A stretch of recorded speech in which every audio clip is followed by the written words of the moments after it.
irmão, olá minha irmã, seja bem-vindo ao canal semeador.net, ao nosso programa semanal O Evangelho em Nós.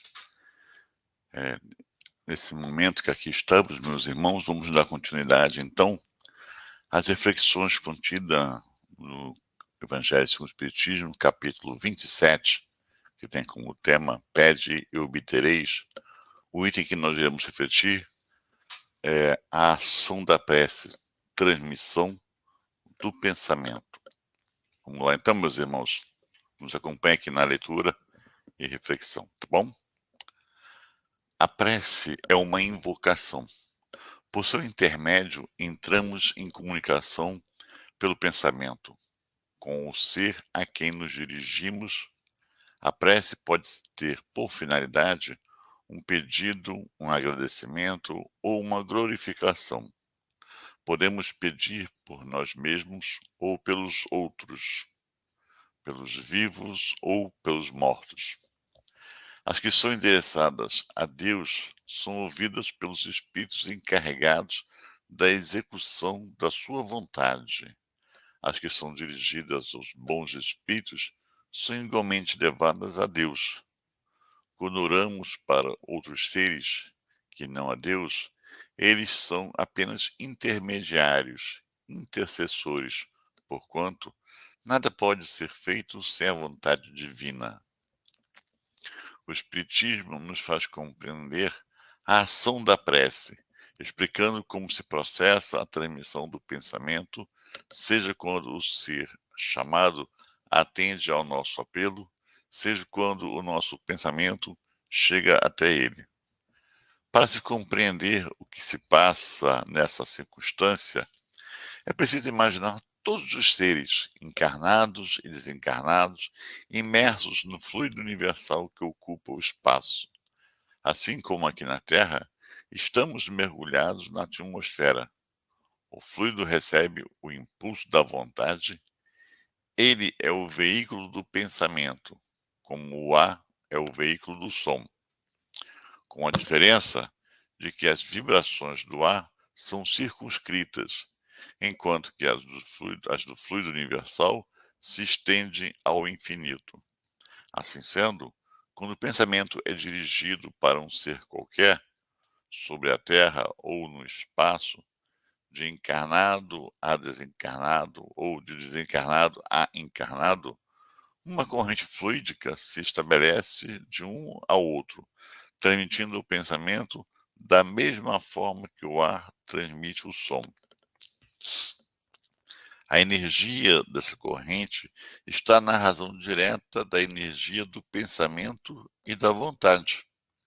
É assim que a prece é ouvida pelos espíritos, em qualquer lugar em que eles se encontrem. Que os espíritos se comunicam entre si, que nos transmitem suas inspirações e que se estabelecem as relações à distância entre os encarnados. Essa explicação visa a esclarecer principalmente aqueles que não compreendem a utilidade da prece puramente mística. Não tem por finalidade materializar a prece, mas tornar os seus efeitos compreensíveis, mostrando que ela pode ter uma ação direta e efetiva, mas que não está menos subordinada à vontade de Deus, juiz supremo em todas as coisas e o único que pode tornar sua ação eficaz. Pela prece, o homem atrai para si o concurso dos bons espíritos, que vêm sustentá-lo nas suas boas resoluções e inspirar-lhe bons pensamentos. Dessa forma, ele adquire a força moral necessária para vencer as dificuldades e retornar ao caminho certo, se dele tivesse afastado, desviando assim os males que atrairia para si por suas próprias faltas. Um homem, por exemplo, vê sua saúde arruinada pelo excesso que cometeu e até o fim da sua vida arrasta uma existência de sofrimentos. Tem ele o direito de se lastimar por não obter sua cura? Não, porque poderia ter encontrado na prece as forças para resistir às tentações. Se dividirmos os males da vida em duas partes, uma com os males que o homem não pode evitar e a outra com as atribulações das quais ele mesmo é a primeira causa pela sua falta de cuidado e seus excessos, veremos que a segunda parte é muito mais numerosa que a primeira. É bem evidente, portanto, que o homem é o autor da maior parte das suas aflições e que muito se pouparia se agisse sempre com prudência e sabedoria. Não é menos certo que essas misérias são o resultado do nosso desrespeito às leis de Deus e que, se as observássemos rigorosamente, seríamos inteiramente felizes se não ultrapassássemos o limite do indispensável. Na satisfação das nossas necessidades, não teríamos as doenças que são a consequência dos excessos, nem passaríamos pelas vicissitudes que essas doenças acarretam. Se puséssemos limites às nossas ambições, não precisaríamos nos preocupar com a ruína. Se fôssemos humildes, não sofreríamos com as decepções do orgulho ferido. Se praticássemos a lei de caridade, não seríamos maledicentes, nem invejosos, nem ciumentos e evitaríamos as querelas e as disenções. Se não fizéssemos ninguém, mal a ninguém, não teríamos que temer as vinganças, e etc. Admitamos, porém, que o homem nada possa fazer sobre os outros males, que toda prece seja inútil para se preservar deles. Já não seria muito ele poder livrar-se daqueles que resultam os seus próprios atos? Ora, aqui a ação da prece se concebe facilmente porque ela tem por efeito buscar a inspiração salutar dos bons espíritos, pedir-lhes forças para resistir aos maus pensamentos, cuja caracterização pode nos ser funesta, sendo, nesse caso, não é o mal que eles afastam, é a nós mesmos que eles afastam do pensamento que pode causar um mal. Os bons espíritos em nada impedem os decretos de Deus. Eles não suspendem o curso das leis da natureza. É a nós que eles impedem de infringir essas leis, dirigindo o nosso livre-arbítrio. Mas eles os fazem sem que o percebamos, de maneira oculta, para não subjugar a nossa vontade. O homem se encontra, então, na posição daquele que solicita bons conselhos e os pratica, mas que sempre é livre de segui-los ou não. Deus quer que seja assim, para que o homem tenha a responsabilidade dos seus atos e para lhe deixar o mérito da escolha entre o bem e o mal. É isso que o homem deve estar sempre certo de obter, se pedir com fervor, e é principalmente nesse caso que pode aplicar essas palavras: pede e obtereis. A eficácia da prece, mesmo reduzida a essas proporções, já não seria um imenso resultado? Estava reservado ao Espiritismo provar a ação da prece pela revelação das relações que existem entre o mundo corporal e o mundo espiritual. Mas os seus efeitos não se limitam unicamente a isso. A prece é recomendada por todos os espíritos. Renunciar à prece é desconhecer a bondade de Deus, é rejeitar a assistência que ela proporciona a si mesmo e o bem que pode fazer nos outros. Atendendo ao pedido que lhe é dirigido, Deus muitas vezes tem em vista recompensar a intenção, o devotamento e a fé daquele que ora. Eis porque a prece do homem de bem tem mais mérito aos olhos de Deus e sempre mais eficácia, porque o homem mau, cheio de vícios, não pode orar com fervor e a confiança que só o sentimento da verdadeira piedade pode oferecer.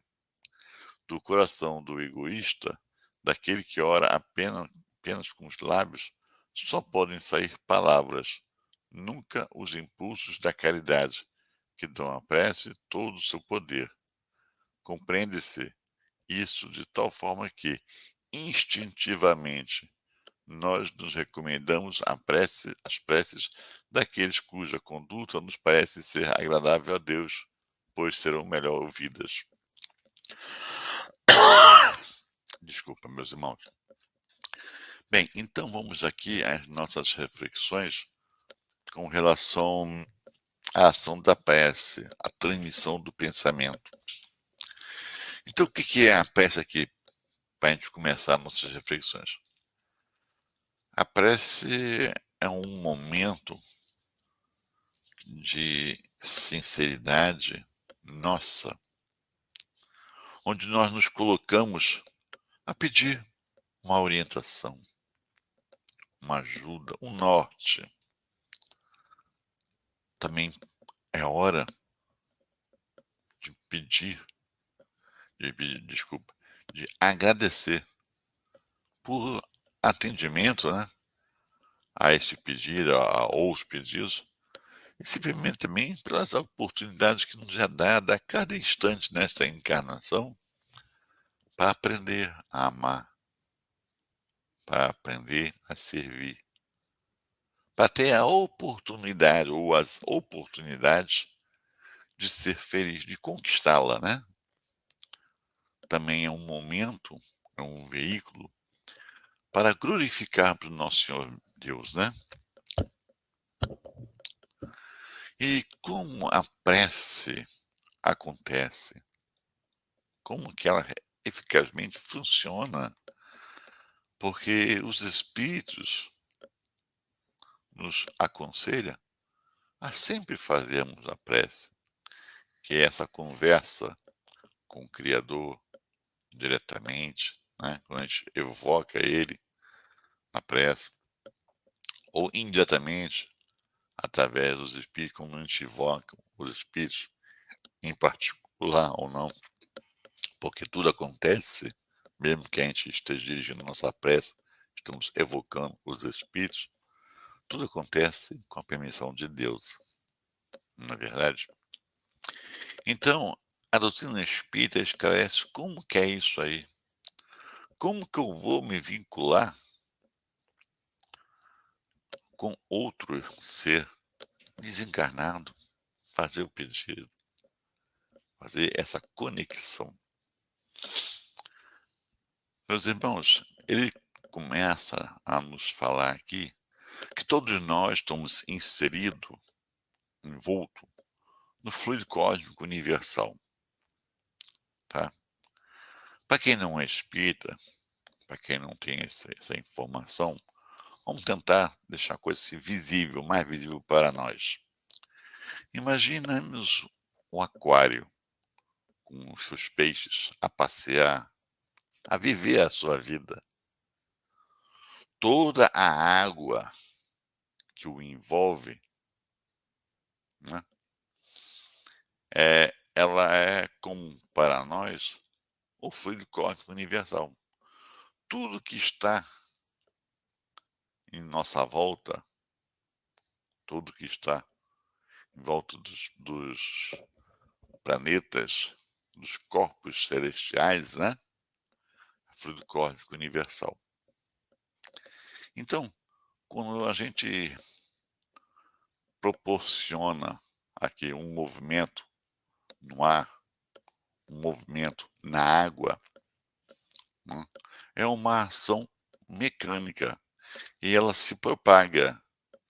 Mas por ser uma ação mecânica, ela é circunscrita a uma região, a um espaço, porque ela vai perdendo essa zona, essa perturbação mecânica, essa vibração mecânica, né, ela vai se perdendo ao longo do espaço por questão da inércia, né. Agora, no fluido cósmico universal, ela não é circunscrita, ela vai ao infinito. Mas para que ela se processe dessa maneira, o que que movimenta isso aí? É a nossa fé naquilo que nós estamos pedindo, aquela confiança naquilo que nós estamos a pedir, que vamos ser atendidos. Ela tem que ser útil, né, tem que achar que ela é útil, que ela acontece, porque senão já sai morta da gente, já sai enfraquecida da gente. Uma outra coisa é a vontade, a força da vontade. Então a credibilidade e a força da vontade, do pensamento, é que faz que ela saia e vá a outra inteligência, né, ao outro espírito. A leitura também fala para nós da questão dos nossos sentimentos, da nossa conduta, da nossa postura, porque se nós já nos colocamos mais próximos das leis de Deus, né, temos um entendimento maior da bondade de Deus, do amor, e aí nós potencializamos este sentimento que tem que estar na prece, tá. Uma outra coisa que acho muito interessante a gente trazer aqui para a reflexão, que a gente reclama muitas vezes dos nossos problemas, das nossas dificuldades. "Oh, a minha vida é muito difícil". E o texto coloca para a gente aqui que essas dificuldades, ela tem, assim, 2 categorias. Primeiro, daquelas que são inevitáveis, né. Nós quando viemos a se encarnar, viemos da nossa programação passar por dificuldades, que era para a gente ter a condição de experimentar, tirar um aprendizado, mostrar para nós mesmos como nós estamos, se conseguimos passar com dificuldade ou com uma certa facilidade, ou se não conseguimos nem vencer, não é verdade, meus irmãos? Então essa vem, e é inevitável que nós passemos por elas, porque aí está também nos desígnios da lei de Deus, é inevitável, faz parte do nosso aprendizado. A outra são as dificuldades que nós mesmos criamos para nós aqui na Terra, quando aqui encarnamos. Então não estava na nossa programação, nós não tínhamos necessariamente que passar por ela, mas nós construímos. E interessante que ele fala que essas, que não eram programadas, que nós não tínhamos que vivenciá-las, que experienciá-las, né, nós que fizemos. Então vamos reportar como ele fala da prece, os bons espíritos servindo a Deus não vai tirar, né, aquela situação que nós temos que passar, está na programação, está no nosso planejamento, nós precisamos daquilo. Então não vai tirar, seria uma falta de caridade para conosco mesmo. Agora, as outras poderiam, se foi nós que construímos, nós não tínhamos que passar. O texto fala que os espíritos não tiram as coisas de nós, não afastam de nós. Os espíritos vêm com as suas orientações para nos dar a condição que nós nos afastemos dessas coisas que nós criamos. E este ensinamento tem que ser sutil, porque olha, meus irmãos, a sabedoria, a bondade de Deus, nós temos que ter o mérito da conquista. Então os espíritos vêm, nos dão força, nos encorajam, através de intuições, né, meio que de instintos, vão nos dando um norte para que sempre a gente tenha o poder de decisão, de decidir se faz aquilo que veio através de uma intuição, que a gente nem se deu conta, ou se a gente não faz. A decisão tem que ser nossa, é o nosso livre-arbítrio. Embora os espíritos vão direcionando, né, vão assim nos apontando instintivamente o que fazer, qual a melhor decisão, né? Quer dizer, vão nos intuindo a fazer o correto. mas sempre de uma maneira sutil, para que nós possamos nos sentir livre para as escolhas, não é? E aí, se acertamos pela nossa escolha, olha a alegria, olha a felicidade, e o mérito é nosso, porque nós poderíamos escolher outro caminho, mas nós escolhemos esse, e foi o acertado. Então, que felicidade, e a glória por isso.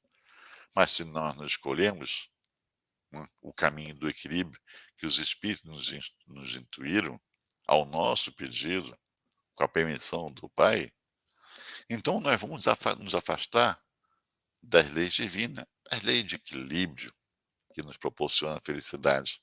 Consequentemente, vamos nos sentir tristes, vamos nos sentir presos, né, a essas situações. E aí, a consequência também é nossa, porque nós também que escolhemos esse caminho. Nós podemos ter escolhido outro, né? Então, entendamos que a prece é um recurso que nós temos sempre à nossa disposição para pedir. Para pedir o quê? Um caminho, uma orientação, para pedir força, para passar por uma dificuldade que nós temos que passar. É do nosso aprendizado, sem reclamar, com resignação, com entendimento. Então, meus irmãos, fica aí um pensamento, fica aí um recado para todos nós, que paremos a refletir. Por que não usar esse recurso da prece, né? Que nos conecta aos espíritos amigos, que nos conecta a Deus, que nos acolhe, que nos pacifica, que nos orienta, né? Fica aí, fica aí a dica, fica aí a reflexão.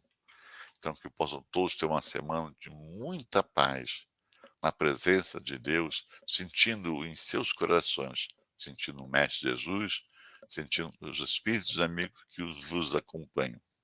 Muita paz a todos, graças a Deus.